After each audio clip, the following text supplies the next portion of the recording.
I figured I'd show you the difference in the, we look at the 2635 Massey Ferguson. This is a 2012 model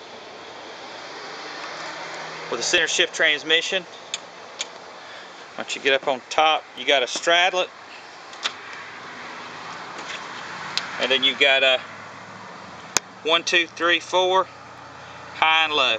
And this is a shuttle. So that's an 8x8 shuttle. But new for 2013 is the new side shift tractors. I'd like to show you those. It's 2635 here.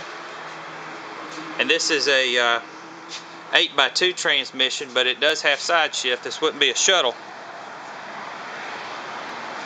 So to crawl up on it, got your clutch here, of course, brake there, but then here's your gears. 1, 2, 3, 4 in reverse. It's nice. Really cleans it up right here where this center shift used to be.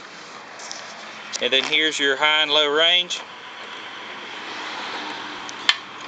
Parking brake. You got your def lock right here. You got raise and low, your 3-point with your draft controls. Throttle here.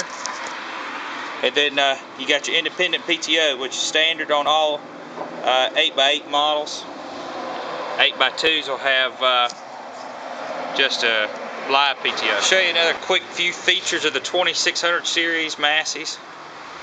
Got cross drill ball in, so you don't have shims to go from category 1 to category 2.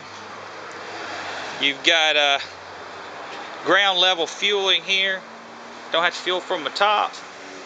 And then simply pull that right there. Be able to raise up your hood. Be able to work on your engine. One-piece hood design.